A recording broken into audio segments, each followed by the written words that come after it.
and welcome to Coastal Living Down Under Australia.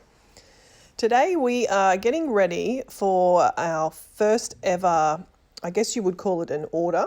One of my friends sells at markets and she's asked me to do some candles up for Mother's Day.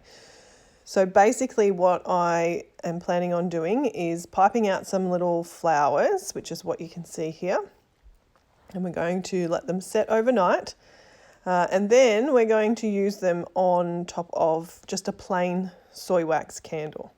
So we've got some black candle jars, which she bought for this exact reason.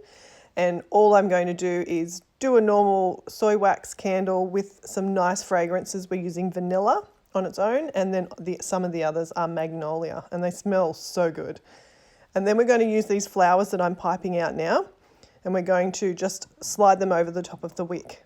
And that way we will get the lovely scents of them, as well as that really eye-popping flower with the two-tone colours. So I'm doing a few different ones just to see which ones come out well, because I don't know if you've ever whipped soy wax before, but if you have, you understand that it's very temperamental. It's not like using a buttercream frosting or a stabilized whipped cream. It can be temperamental. As you can see here, it's starting to get a little bit too hard and it's coming out irregular.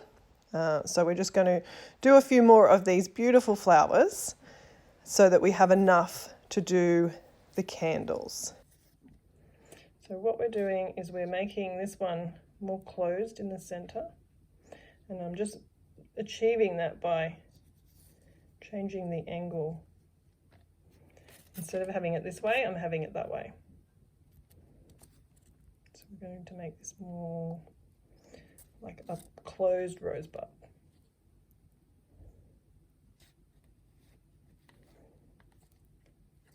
Now you'll find it's easier to do this if you're working quickly.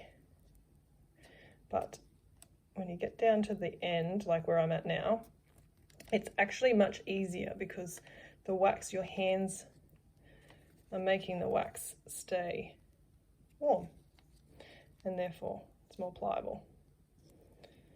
All right, so we're just going to finish this one up just with a few wavy ones around the outside.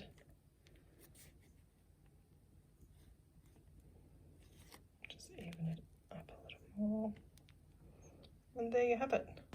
If you haven't used whipping candle wax before to pipe out any sort of flower or any sort of decoration, I really do recommend that you try it. While it can be a bit hard at the beginning and a bit temperamental because, as I said earlier, you have to work so quickly, it really does add just this extraordinary eye-popping feature to what might normally be a very ordinary candle. Pretty, isn't it? So the next step is we get a toothpick and we put it through the center. And the reason we do that is so when it sets, there is a hole for the wick.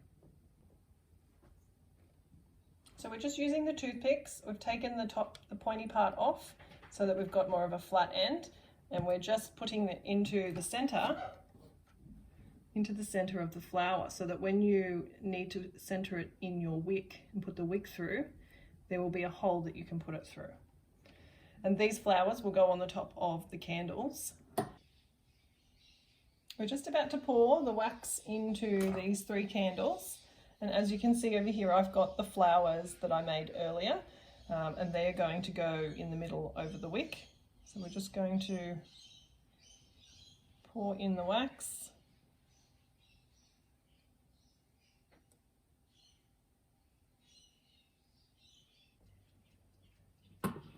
Right, so we've poured all of the candles. They've all set overnight. And now what I'm doing is I'm just trimming the wicks for these 2, so we can put the flowers on. So once you trim the wick, I'm just going to try and make it back, push it back into the shape of a circle. Okay, and then we're going to get our candle flowers that we've made, peel them off the backing paper. Now I've used the same wick here, just with an offcut, just to make sure that the hole is big enough. So I'm just going to gently take that one out so you can see that there's a hole in there. Okay.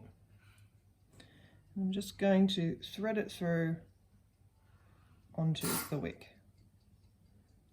like that. Now, if you find that your bottom is not quite flat, use the lighter and just melt the bit that's causing it not to stick. Melt it a little bit here on the top so that you get it sticking in place. Tidy up any bits that may have dropped off. Okay, and we'll do the same for the next one. So peel it off the backing paper. Now this one you'll see the hole isn't quite all the way through. So we just do the same thing. Just melt slightly. You don't want to burn the wick, but you just want to melt the wax a little bit, as you can see there. Flip it over.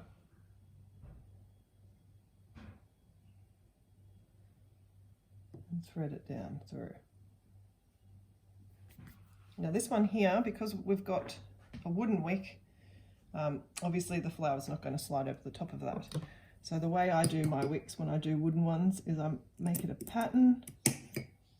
Let's turn this one sideways.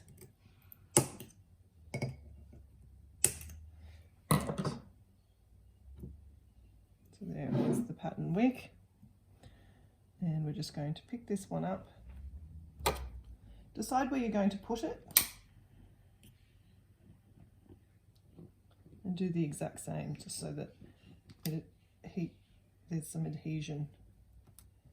And so pick the paper and just gently push down. Okay, and that's pretty much it. So you get this really, really beautiful flower that will melt as it melts when you light it. You get this wonderful impact.